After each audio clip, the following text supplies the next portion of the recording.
नमस्कार खबरों के इस बुलेटिन में तुहाडा स्वागत है। मैं हाँ रमनजीत कौर चहल।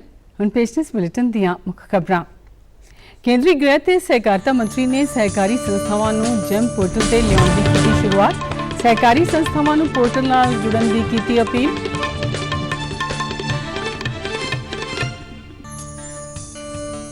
हरियाणा विधानसभा के मॉनसून इजलास के अज दूजे दिन की कार्रवाई जारी।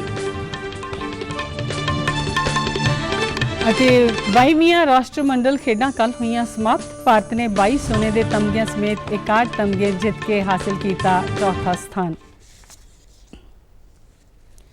ते हुण खबरां विस्तार नाल। केंद्रीय गृह मंत्री ते सहकारिता मंत्री अमित शाह ने अज नवी दिल्ली विच सरकारी खरीद पोर्टल GEM यानी जैम ते सहकारी संघां नूं लियाउण दी शुरुआत की है। 599 सहकारी संघ इस पोर्टल लई योग पाए गए ने। केंद्रीय सहकारिता मंत्री ने इस मौके कहा कि सहकारी खेत्र में अज का दिन महत्वपूर्ण है। उन्होंने कहा कि व्यापार में पारदर्शिता लियाउण लई जैम तो बेहतर कोई माध्यम नहीं हो सकता। उन्होंने कहा कि 29 करोड़ लोग सहकारिता दे नाल जुड़े हुए हैं।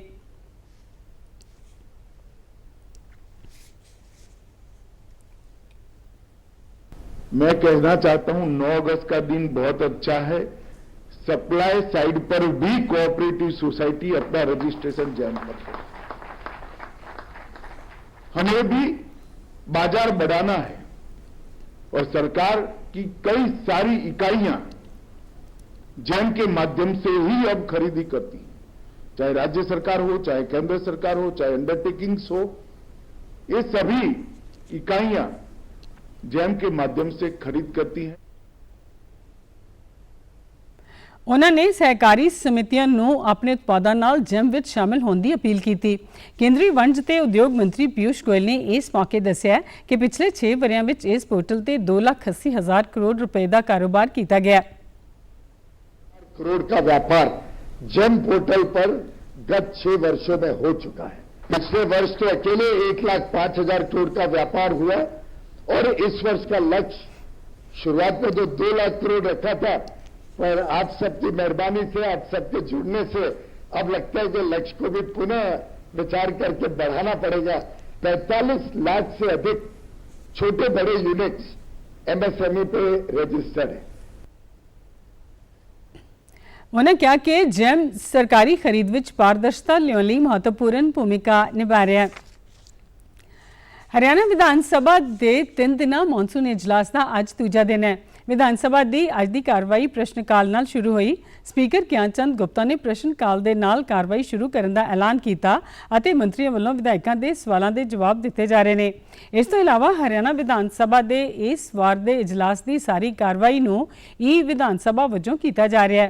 पहली बार ई विधानसभा तहत कार्रवाई वास्ते सारे विधायकों नूं टैबलेट मुहैया करवाए गए हैं।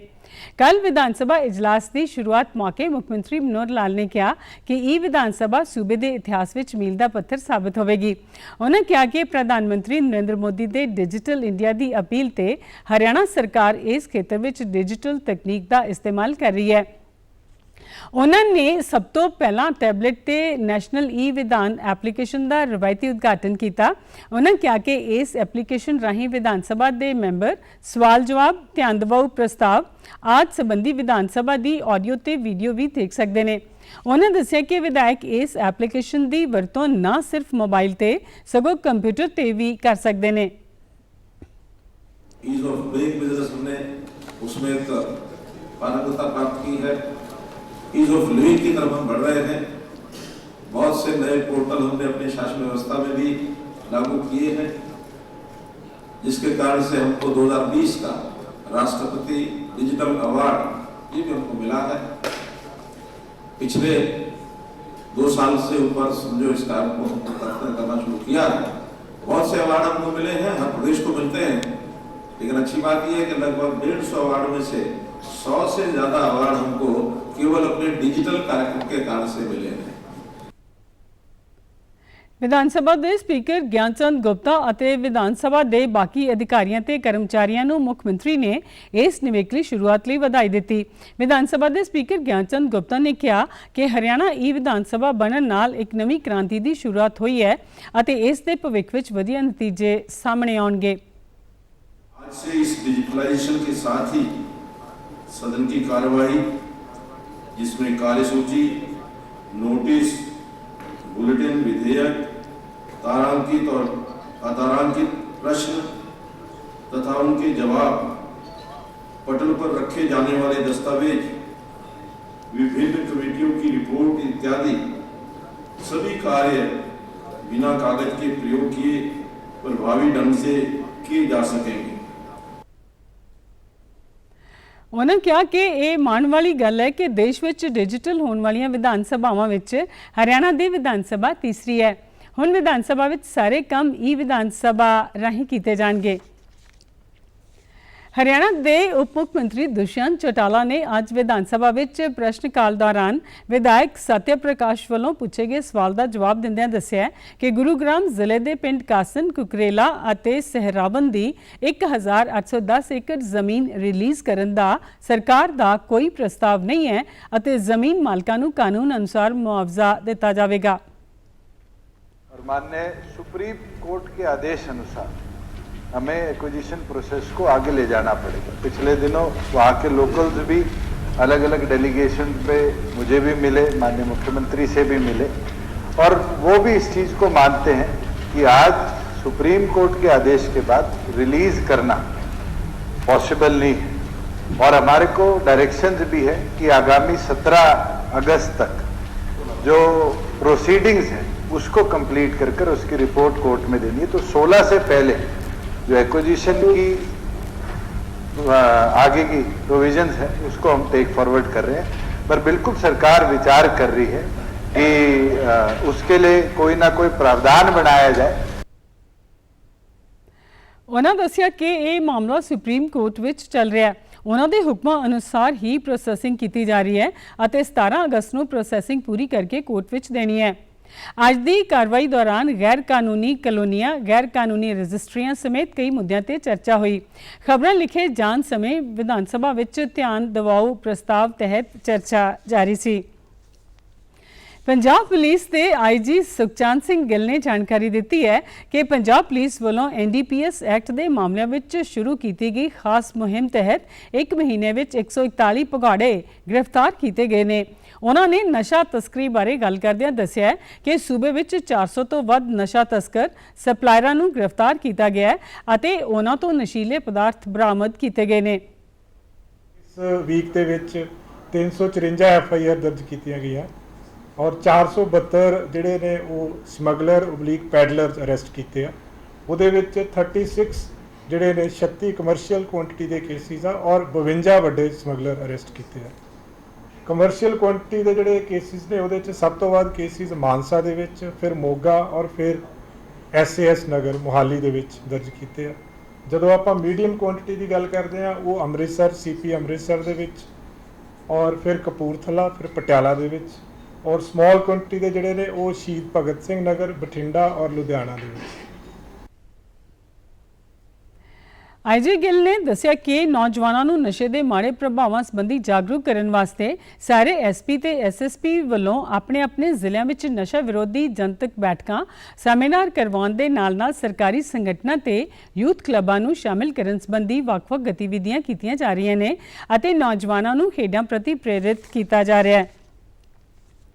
अज अशुराए मुहर्रम के मौके पर प्रधानमंत्री नरेंद्र मोदी ने कहा है कि यह दिन हज़रत इमाम हुसैन की कुर्बानी नूं याद करने का दिन है।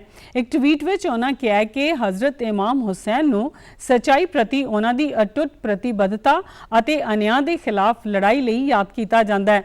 प्रधानमंत्री ने कहा कि उन्होंने समानता और भाईचारे नूं काफ़ी महत्व दिता है। देश के ਵੱਖ-ਵੱਖ भागों में मुहर्रम का दिहाड़ा शरदा और आस्था के नाल मनाया जा रहा है। करबला विच सच और न्याय की रखिया लई पैगंबर मुहम्मद के दोते हज़रत इमाम हुसैन और उन्हां दे साथियों की शहादत की याद विच मुहर्रम का दिहाड़ा मनाया जाता है। ਬਰਮਿੰਘਮ ਵਿੱਚ 22ਵੀਆਂ ਰਾਸ਼ਟਰਮੰਡਲ ਖੇਡਾਂ ਕੱਲ ਰਾਤ ਇੱਕ ਰੰਗਾਰੰਗ ਪ੍ਰੋਗਰਾਮ ਨਾਲ ਸਮਾਪਤ ਹੋ ਗਈਆਂ। ਰਾਸ਼ਟਰਮੰਡਲ ਖੇਡਾਂ ਦੇ ਕੱਲ ਆਖਰੀ ਦਿਨ ਭਾਰਤ ਨੇ 4 ਸੋਨੇ, 1 ਚਾਂਦੀ ਅਤੇ 1 ਕਾਂਸੀ ਦਾ ਤਮਗਾ ਜਿੱਤਿਆ। 11 ਦਿਨ ਤੱਕ ਚੱਲੀਆਂ ਇਹਨਾਂ ਖੇਡਾਂ ਦੌਰਾਨ 72 ਦੇਸ਼ਾਂ ਦੇ 5000 ਤੋਂ ਵੱਧ ਖਿਡਾਰੀਆਂ ਨੇ ਹਿੱਸਾ ਲਿਆ। ਸਮਾਪਨ ਸਮਾਰੋਹ ਦੌਰਾਨ ਰਾਸ਼ਟਰਮੰਡਲ ਖੇਡਾਂ ਵਿੱਚ ਹਿੱਸਾ ਲੈਣ ਵਾਲੇ ਖਿਡਾਰੀਆਂ ਨੇ ਆਪਣੇ ਦੇਸ਼ ਦਾ ਕੌਮੀ ਝੰਡਾ ਲੈ ਕੇ ਸਟੇਡੀਅਮ ਵਿੱਚ ਚੱਕਰ ਲਗਾਇਆ ਅਤੇ ਭਾਰਤੀ ਦਲ ਦੀ ਅਗਵਾਈ ਮੁੱਕੇਬਾਜ਼ ਨਿਖਤ ਜ਼ਰੀਨ ਅਤੇ ਟੇਬਲ ਟੈਨਿਸ ਖਿਡਾਰੀ ਅਚੰਤਾ ਸ਼ਰਤ ਕਮਲ ਨੇ ਕੌਮੀ ਝੰਡਾ ਤਿਰੰਗਾ ਲੈ ਕੇ ਕੀਤੀ। ਇਹਨਾਂ ਖੇਡਾਂ ਦੌਰਾਨ ਭਾਰਤ ਨੇ 22 ਸੋਨੇ ਦੇ, 16 ਚਾਂਦੀ ਦੇ ਅਤੇ 23 ਕਾਂਸੀ ਦੇ ਤਮਗਿਆਂ ਸਮੇਤ ਕੁੱਲ 61 ਤਮਗੇ ਜਿੱਤ ਕੇ ਚੌਥਾ ਸਥਾਨ ਹਾਸਿਲ ਕੀਤਾ ਹੈ। ਭਾਰਤੀ ਦਲ ਵੱਲੋਂ ਸ਼ਾਨਦਾਰ ਪ੍ਰਦਰਸ਼ਨ ਕਰਦਿਆਂ ਸਭ ਤੋਂ ਵੱਧ ਅਤੇ ਕੁੱਲ 12 ਮੈਡਲ ਕੁਸ਼ਤੀ ਵਿੱਚ ਹਾਸਿਲ ਕੀਤੇ ਗਏ ਨੇ। ਵੇਟ ਲਿਫਟਿੰਗ ਵਿੱਚ 10 ਤਮਗੇ ਮਿਲੇ ਨੇ। ਮਰਦਾਂ ਦੀ ਹਾਕੀ ਟੀਮ ਨੇ ਚਾਂਦੀ ਦਾ ਤਮਗਾ ਜਿੱਤਿਆ। ਆਸਟ੍ਰੇਲੀਆ 67 ਸੋਨੇ ਦੇ, 57 ਚਾਂਦੀ ਦੇ ਅਤੇ 54 ਕਾਂਸੀ ਦੇ ਤਮਗਿਆਂ ਸਮੇਤ ਕੁੱਲ 178 ਤਮਗੇ ਜਿੱਤ ਕੇ ਪਹਿਲੀ ਥਾਂ ਤੇ ਰਿਹਾ ਹੈ, ਜਦੋਂ ਕਿ ਮੇਜ਼ਬਾਨ ਇੰਗਲੈਂਡ ਨੇ 175 ਤਮਗਿਆਂ ਨਾਲ ਇਹਨਾਂ ਖੇਡਾਂ ਵਿੱਚ ਦੂਜੀ ਥਾਂ ਹਾਸਿਲ ਕੀਤੀ ਹੈ। ਤੇ ਹੁਣ ਖਬਰਾਂ ਫਟਾਫਟ। ਕੇਂਦਰ ਸਰਕਾਰ ਨੇ ਸਰਕਾਰੀ ਮਾਨਤਾ ਪ੍ਰਾਪਤ ਸਟਾਰਟਅਪ ਅਤੇ ਮੱਧਮ, ਸੂਖਮ ਤੇ ਲਘੂ ਉਦਯੋਗਾਂ ਨੂੰ ਜਨਵਰੀ 2023 ਤੱਕ 6 ਮਹੀਨੇ ਲਈ ਸਵਦੇਸ਼ੀ 5G ਪ੍ਰੀਖਣ ਸਹੂਲਤ ਮੁਫਤ ਦੇਣ ਦਾ ਕੀਤਾ ਫੈਸਲਾ। ਦੇਸ਼ ਵਿੱਚ ਹੁਣ ਤੱਕ 206 ਕਰੋੜ 88 ਲੱਖ ਤੋਂ ਵੱਧ ਲਗਾਏ ਗਏ ਕੋਵਿਡ ਰੋਧੀ ਟੀਕੇ। ਦੇਸ਼ ਵਿੱਚ ਕੋਰੋਨਾ ਤੋਂ ਸਿਹਤਯਾਬ ਹੋਣ ਦੀ ਦਰ ਹੈ 98.51%। ਸੰਸਦ ਦੇ ਦੋਨਾਂ ਸਦਨਾਂ ਦੀ ਕਾਰਵਾਈ ਅਣਮਿੱਥੇ ਸਮੇਂ ਲਈ ਮੁਲਤਵੀ ਹੋਣ ਨਾਲ ਹੀ ਕੱਲ ਮੌਨਸੂਨ ਇਜਲਾਸ ਹੋਇਆ ਸਮਾਪਤ। ਪ੍ਰਧਾਨ ਮੰਤਰੀ ਨੇ 28 ਅਗਸਤ ਨੂੰ ਪ੍ਰਸਤਾਵਿਤ ਹੋਣ ਵਾਲੇ ਮਨ ਕੀ ਬਾਤ ਪ੍ਰੋਗਰਾਮ ਲਈ ਲੋਕਾਂ ਤੋਂ ਮੰਗੇ ਸੁਝਾਅ। ਮਨ ਕੀ ਬਾਤ ਪ੍ਰੋਗਰਾਮ ਦੀ ਇਹ ਹੋਵੇਗੀ 92ਵੀਂ ਕੜੀ। ਪੰਜਾਬ ਦੇ ਮੁੱਖ ਚੋਣ ਅਧਿਕਾਰੀ ਨੇ ਡਿਪਟੀ ਕਮਿਸ਼ਨਰਾਂ ਕਮ ਜ਼ਿਲ੍ਹਾ ਚੋਣ ਅਫਸਰਾਂ ਨੂੰ ਨਿਰਧਾਰਿਤ ਕੀਤੀਆਂ ਨਵੀਆਂ 4 ਯੋਗਤਾ ਮਿਤੀਆਂ ਅਨੁਸਾਰ ਵਿਆਪਕ ਪ੍ਰਚਾਰ ਅਤੇ ਨਿਰਵਿਘਨ ਅਮਲ ਨੂੰ ਯਕੀਨੀ ਬਣਾਉਣ ਦੀ ਕੀਤੀ ਅਪੀਲ। ਕੋਵਿਡ-19 ਦਾ ਖਤਰਾ ਅਜੇ ਟਲਿਆ ਨਹੀਂ ਹੈ, ਇਸ ਲਈ ਸਭ ਨੂੰ ਬੇਨਤੀ ਹੈ ਕਿ ਬਾਹਰ ਜਾਣ ਵੇਲੇ ਮਾਸਕ ਜ਼ਰੂਰ ਪਾ ਕੇ ਰੱਖੋ, ਜ਼ਰੂਰੀ ਸਮਾਜਿਕ ਦੂਰੀ ਬਣਾ ਕੇ ਰੱਖੋ ਅਤੇ ਆਪਣੇ ਹੱਥ ਬਾਰ-ਬਾਰ ਸਾਬਣ ਨਾਲ ਧੋਵੋ ਜਾਂ ਸੈਨੀਟਾਈਜ਼ਰ ਦੀ ਵਰਤੋਂ ਕਰੋ।